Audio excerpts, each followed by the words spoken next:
নমস্কার বন্ধুরা, welcome to my channel the creative Sumita. আজ শোনাবো জগন্নাথ দেবের গল্পকথা আর রথযাত্রার মাহাত্ম্য। শ্রীক্ষেত্র পুরী ধামের প্রভু জগন্নাথ দেব, সুভদ্রা দেবী এবং বলরামের রথের খুঁটিনাটি তথ্য আজকে আপনাদের সঙ্গে শেয়ার করে নেব। হিন্দু পঞ্জিকা অনুসারে রথযাত্রা বা রথ দ্বিতীয়া প্রতি বছর আষাঢ় মাসের শুক্লা দ্বিতীয়া তিথিতে পালিত হয়ে থাকে। জনপ্রিয় এই রথযাত্রা অনুষ্ঠান বিশ্বের বিভিন্ন প্রান্তে হয়ে থাকে। বাড়িতে ছোট ছেলে মেয়ে থাকলে রথযাত্রার উপলক্ষে ছোট ছোট রথ সাজিয়ে বিকেল বেলায় রথ টানার আনন্দই আলাদা। রথের দিন বাড়ির ছোটদের সাথে বড়রাও আনন্দে মেতে ওঠে। শুভ ও পবিত্র এই রথযাত্রার দিন শুভ কাজ করা খুবই ভালো। হিন্দু ধর্মাবলম্বী মানুষেরা এই দিন বাড়িতে জগন্নাথ দেবের পূজা অর্চনা করে থাকেন। রথযাত্রা উপলক্ষে জগন্নাথ দেবের পূজা অর্চনা এবং বিশাল আকার রথ পুরীতে টানা হয়। জগন্নাথ দেবের প্রচুর ভক্ত ও অসংখ্য মানুষ রথযাত্রার দিন রথ টানার জন্য জমায়েত হন। ভারতের বিখ্যাত 4 ধামের একটি গুরুত্বপূর্ণ ধাম হল উড়িষ্যার পুরী। পুরী, দ্বারকা, বদ্রীনাথ ও রামেশ্বরম, এই নিয়ে 4 ধাম। পুরীর মন্দিরটির প্রতিষ্ঠা হয়েছিল বহুদিন আগে, সম্ভবত 1078 থেকে 1148 সালের মধ্যে। তবে আজকে আমরা মন্দিরটি যেমন দেখি, এই রূপ দিয়েছিলেন রাজা অনন্ত ভীম দেব 1174 খ্রিস্টাব্দে। হিন্দুদের অন্যতম পীঠস্থান পুরীর জগন্নাথ হলেন হিন্দু দেবতা বিষ্ণু বা তার অবতার কৃষ্ণের একটি বিশেষ রূপ। জগন্নাথ শব্দের অর্থ হল জগতের নাথ। প্রতি বছর উড়িষ্যার পুরী জগন্নাথ মন্দিরে মহা আড়ম্বর সহকারে রথযাত্রা বের করা হয়। এটি জ্যৈষ্ঠ মাসের পূর্ণিমা তিথিতে সহস্রধারা স্নান যাত্রা দিয়ে শুরু হয়। এই সময়ে ভগবান জগন্নাথ, বলভদ্র এবং বোন সুভদ্রা দেবীকে বিশেষ স্নান করানো হয়। সহস্রধারা স্নান একটি গুরুত্বপূর্ণ প্রক্রিয়া বলে মনে করা হয়।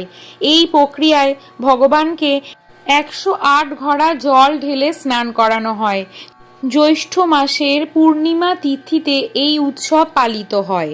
সহস্রধারা স্নানের পরে 3 দেবতার ভীষণ জ্বর আসে।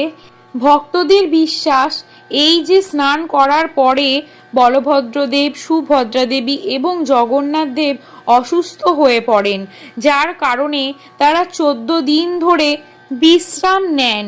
মন্দিরের গর্ভগৃহের দরজা বন্ধ থাকে। স্নানের পরে বলরাম, সুভদ্রা দেবী এবং জগন্নাথ দেবের মূর্তি দর্শন নিষিদ্ধ থাকে। একে ঈশ্বরের বিশ্রামের সময় বলা হয়। এই সময় জগন্নাথ প্রভুকে 10 মূলির ওষুধ ও পাচন ইত্যাদি দেওয়া হয়। স্নান যাত্রার দিন অতিরিক্ত স্নানের ফলে ভগবান অসুস্থ হয়ে পড়েন, তাই তাকে 14 দিন ধরে চিকিৎসা করা হয় এবং বিভিন্ন ধরনের ওষুধ দেওয়া হয়। শুধু তাই নয়, অসুস্থতার সময় ভগবানকে দেওয়া হয় অত্যন্ত সাধারণ খাবার। আষাঢ় কৃষ্ণ দশমী তিথিতে মন্দিরে চাকা বিজে নীতির অনুষ্ঠান করা হয়, যা প্রভুর স্বাস্থ্যের উন্নতির প্রতীক। এই দিন প্রভু জগন্নাথ দেব, বলরাম ও সুভদ্রা দেবীকে চন্দনের প্রলেপ দেওয়া হয়। সেই সঙ্গে আষাঢ় মাসের শুক্ল প্রতিপদ তিথিতে ভগবান জগন্নাথ, বলভদ্র ও সুভদ্রা দেবী সম্পূর্ণ সুস্থ হয়ে ওঠেন। এই দিনে মন্দিরের দরজা খোলা হয়। 14 দিন পর ভগবান ভক্তদের দর্শন দেন। এই দিনটিকে চক্ষু উৎসব হিসেবে পালন করা হয়।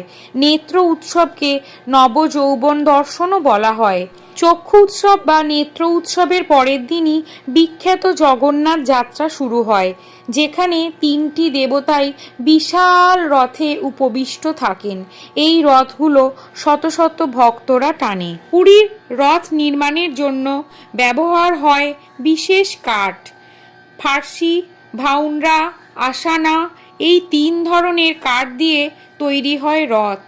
রথ নির্মাণের জন্য 1100টি বড় কাঠের প্রয়োজন হয়ে থাকে। সেই সব কাঠ থেকে 165টি 8 ফুটের কাঠ রথ তৈরির জন্য বেছে নেওয়া হয়। বিশ্বের বিভিন্ন প্রান্তে রথযাত্রা হলেও তা আসলে পুরীর রথযাত্রাকে নকল করেই আয়োজিত হয়। আর পুরীর রথযাত্রার বিশেষ কিছু বৈশিষ্ট্য আছে।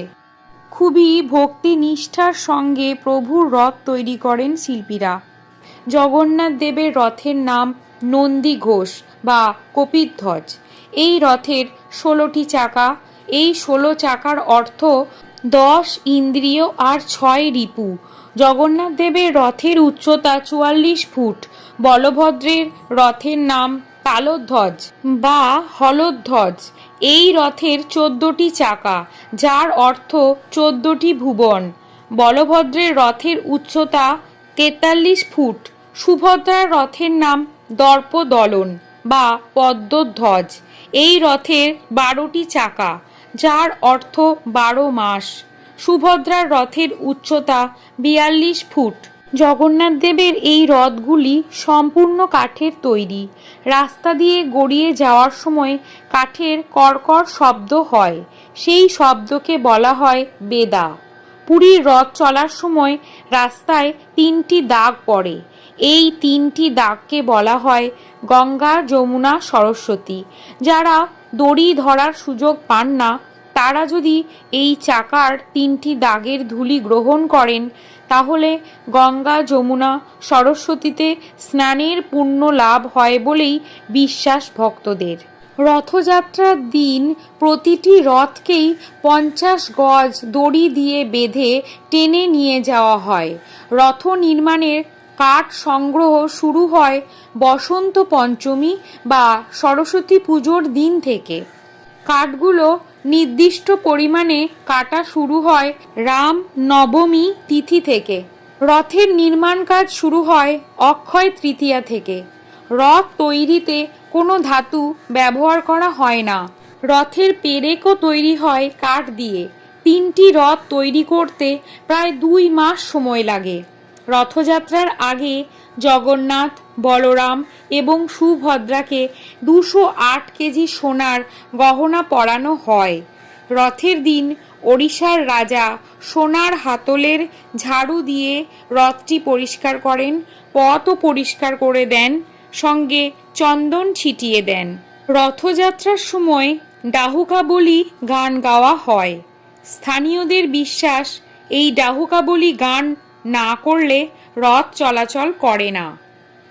পুরীর রথের দড়িকে বলা হয় বাসুকি।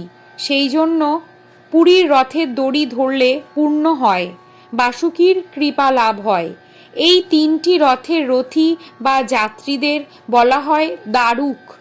জৈন স্তূপের আদলে তৈরি জগন্নাথ, বলরাম, সুভদ্রার রথগুলো দক্ষিণ ভারতের দেশর বা নথ, পূর্ব ভারতীয় দেউল এবং উত্তর ভারতের নাগরের ধাঁচে তৈরি করা হয়।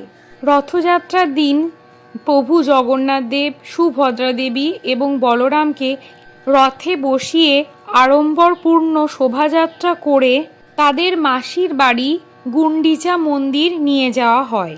1 সপ্তাহ পরে তাদের আবার যথাস্থানে ফিরিয়ে আনা হয়। এই ফিরে আসার অনুষ্ঠানটাকে উল্টো রথ বলা হয়। উল্টো রথে ফিরে আসার পর প্রভু জগন্নাথ দেবকে নিয়ে আরও অনেক আচার নিয়ম বা উৎসব হয়, যার মধ্যে আছে সোনাবেশ, রসগোল্লা উৎসব, আরও বিভিন্ন রকম উৎসব। কথিত আছে রাজা ইন্দ্রদ্যুম্ন স্ত্রী গুন্ডিচা শ্রী জগন্নাথ দেবকে নিজ সন্তান স্নেহে সেবা করার জন্য প্রভু জগন্নাথের কাছে প্রতিশ্রুতি নিয়েছিলেন। সেই কারণে প্রভু জগন্নাথ দেব তার দাদা বলরাম ও বোন সুভদ্রাকে নিয়ে গুন্ডিচা মন্দিরে 7 দিন থাকেন। 7 দিন পর মাসির বাড়ি পোড়া পিঠে খেয়ে 3 ভাই বোন গুন্ডিচা মন্দির থেকে নীলাচলে প্রভুর নিজের মন্দিরে ফিরে আসেন। একে কেন্দ্র করেই রথযাত্রা উৎসব পালিত হয়। ইতিহাস থেকে জানা যায় যে এই রথযাত্রা শুরু হয় বহু পূর্বে। তখন উড়িষ্যার নাম ছিল মালব দেশ। মালব দেশের অবন্তী নগরে ইন্দ্রদুম্ন নামে এক সূর্যবংশীয় বিষ্ণু ভক্ত রাজা ছিলেন। তিনি ছিলেন খুবই নিষ্ঠাবান বিষ্ণু ভক্ত। তিনি স্বপ্নে জগন্নাথ দেবের মূর্তি ও মন্দির স্থাপনের আদেশ পান। প্রভুর মূর্তি প্রতিষ্ঠার পর থেকেই এই রথযাত্রা অনুষ্ঠান প্রচলিত হয়ে আসছে। বর্তমানে পুরীর রাজা না থাকলেও তাদের বংশধর বিরাজমান। এখনও ওই রাজবংশীয় উত্তরসূরি প্রতি বছর রথযাত্রার দিন 3টি রথের সামনে এসে সোনার ঝাঁটা দিয়ে ঝাঁট দেন, চন্দন জল ছিটিয়ে পুষ্পাঞ্জলি দেন। তারপরই শুরু হয় রথযাত্রা। শত শত ভক্তগণ রথের রশি ধরে টান দেন আর পুরীর মন্দির থেকে 3টি সুসজ্জিত রথ 2 মাইল দূরে গুন্ডিচা মন্দিরে যাত্রা করেন। রথযাত্রার বিশেষ বৈশিষ্ট্য হল এই দিন বৃষ্টি অবশ্যই হবে। 7 দিনব্যাপী রথযাত্রা, মেলা ও উৎসব বর্ষায় ভারাক্রান্ত মানুষের মনে খুশি আনন্দের বন্যা বয়ে দেয়। তাই সনাতন ধর্মাবলম্বীদের কাছে রথযাত্রার অনেক মাহাত্ম্য।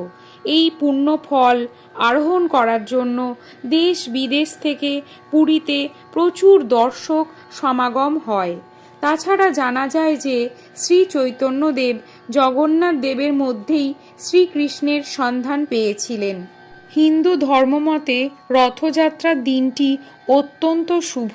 জগন্নাথ দেব খুবই ভক্ত বৎসল। তার আশীর্বাদে জীবনে কেটে যায় বাধা বিপত্তি, অর্থ সংকট, দুঃখ দুর্দশা, সাংসারিক অশান্তি।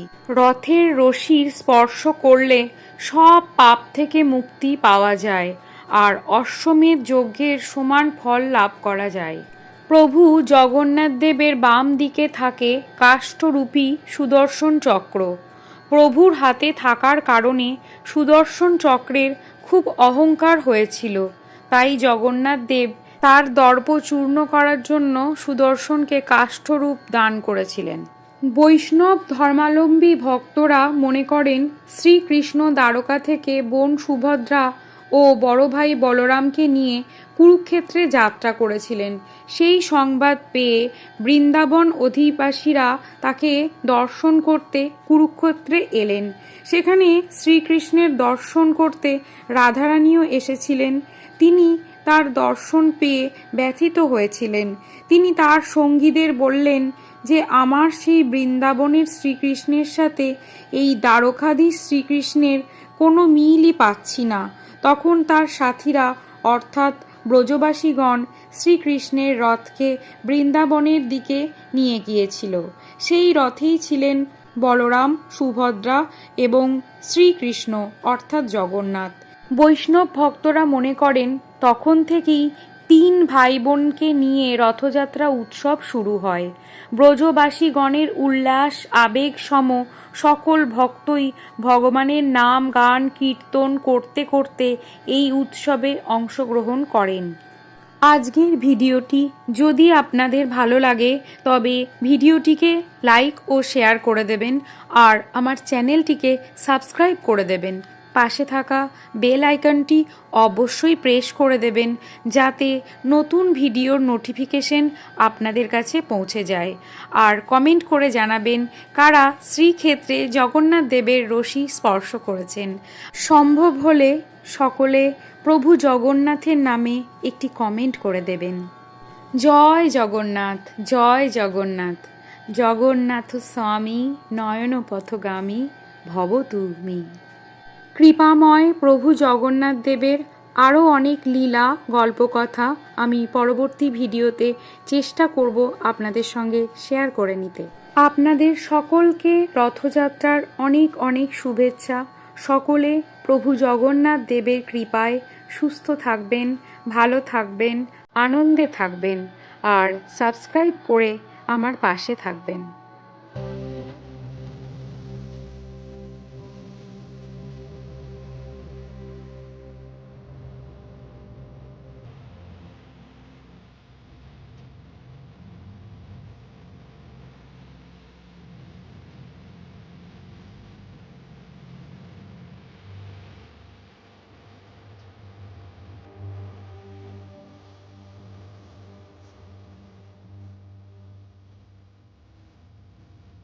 থাকবেন।